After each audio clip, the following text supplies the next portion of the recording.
Have you ever looked around at your life and thought, when did it stop feeling like mine? It's not always one big event. Sometimes it's subtle, like your time, your energy, even your emotions, being slowly signed away, one little yes at a time. Not out of weakness, but out of love, out of habit, out of obligation. Until one day, you're carrying more than your share, and somewhere beneath it all, you begin to disappear.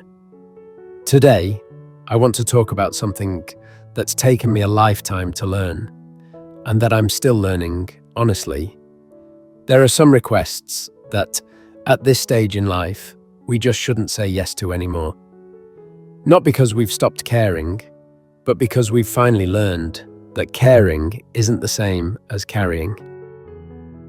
Before we dive in, if you find comfort in honest conversations like this, hit subscribe. We share stories that don't just pass time, they help make sense of it.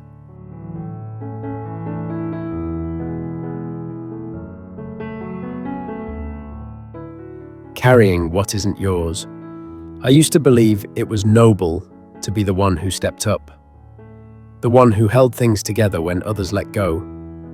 When my younger brother went through his second divorce, he moved into my basement, told me it would be just for a few months. It turned into 2 years. During that time, I found myself cleaning up his messes, literal and emotional, paying for things he couldn't afford, making excuses for things he wouldn't face. And the hardest part, it didn't even feel like a choice, because he was family, because I was the strong one, because saying no felt like betrayal. But the weight of carrying someone else's life while trying to hold on to your own, it's too much. I've seen this happen to friends too.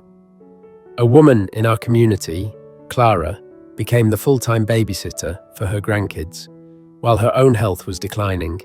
She never got to say, "I need help." She just kept showing up until one day, she couldn't anymore. Caring is a beautiful thing, but carrying what isn't yours, that's how we lose ourselves. At some point, we have to put things down, not out of coldness, but clarity.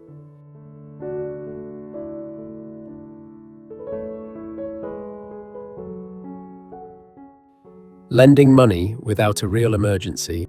Let me tell you something I've learned the hard way. Lending money doesn't just involve your wallet, it involves your heart.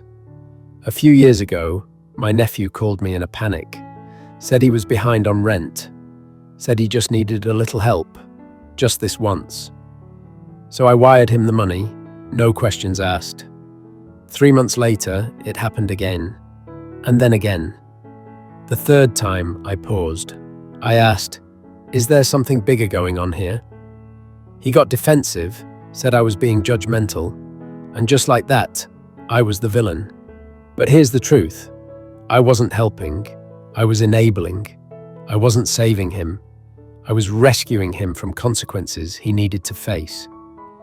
At this stage in life, our financial peace matters. We worked for it. We sacrificed for it. And we're not in our 30s anymore with decades to rebuild.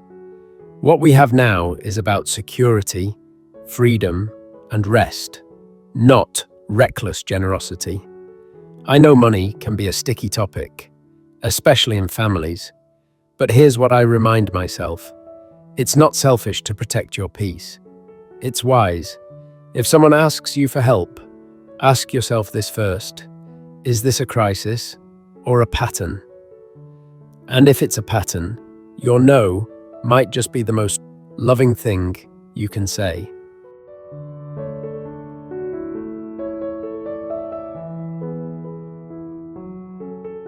Getting pulled into family drama. Nothing tests your inner peace quite like family. I've seen it all. The cousin who calls only when there's gossip. The sibling who insists you fix things between them and another. The adult children who think you should referee every disagreement, like you're still parenting toddlers. I remember one Christmas, 2 of my adult children had a silent war going on. something about a miscommunication over childcare. Instead of talking to each other, they both came to me, expecting me to smooth things over. I spent the entire holiday walking on eggshells, not celebrating, not relaxing, just managing emotions that didn't belong to me. That night, when everyone had gone to bed, I sat alone by the tree and thought, why am I the only one not allowed to just enjoy this moment? Some conflicts aren't yours to fix, and becoming the emotional middleman only guarantees one thing: you'll be blamed by both sides. Family love doesn't mean forfeiting your peace. Sometimes love means letting people fight their own battles, while you stay rooted in your own.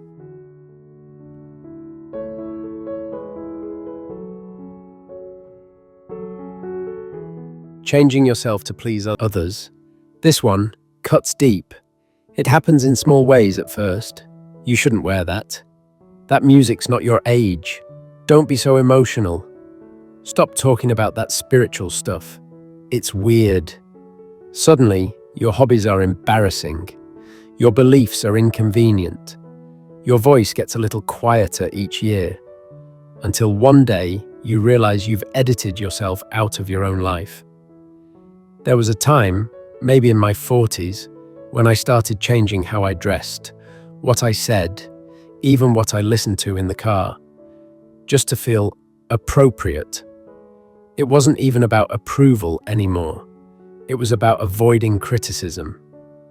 But the older I get, the more I understand this. You are not a trend. You are not a phase. You are a story in motion. You've spent decades becoming who you are. Every wrinkle, every scar, every preference, it's yours. You don't need to be upgraded. You need to be honored. The most beautiful people I know in their 60s and 70s are the ones who walk into a room exactly as they are. No apology, no disguise. That's not arrogance, that's freedom. And that freedom is earned.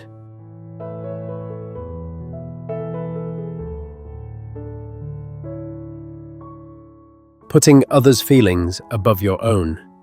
If you really loved me, you'd... That phrase is like a ticking bomb in a relationship. It's not a request. It's emotional blackmail dressed in guilt. I had a friend, Marjorie, whose adult son guilted her into staying nearby, even though she dreamed of moving to the coast. Every time she brought it up, he'd say, "I just don't think I could handle you being so far away. The kids would miss you." So she stayed, and with each year, she shrank a little. Now, she says she doesn't regret being close to her grandkids, but she does regret never giving herself permission to live out her dream. There's a difference between love and control, between support and obligation. If your happiness makes someone else uncomfortable, that's not your problem to solve. You are allowed to be inconvenient. You are allowed to make choices that serve you. You are allowed to say, "This is what I want," even if others don't understand. Because here's what I've learned. The people who truly love you want to see you alive, not just available.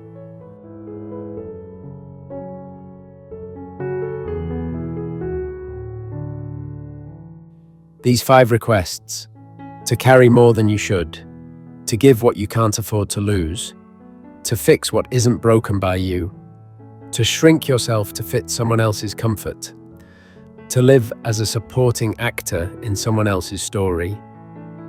They all have one thing in common. They chip away at your peace. And peace, once lost, is not easily reclaimed. So here's my question. Who has asked you to carry what's not yours? And why have you said yes? I'm not asking to stir resentment. I'm asking because this is the turning point. Right now, at this age, in this season, you are allowed to put your own life back in your own hands. You are allowed to be whole, to be free, to be intact. This is not selfishness. This is clarity. This is wisdom. If any of this resonated with you, if you've felt that slow drift from your own peace, I'd love to hear your story. Leave a comment below. Tell me what struck a chord. Write the word intact so I know you're part of this journey. And if you're still learning to protect your peace, so am I. Let's keep walking this road together. Thank you for spending this time with me today. And until next time, guard your peace like it's the most precious thing you own, because it is.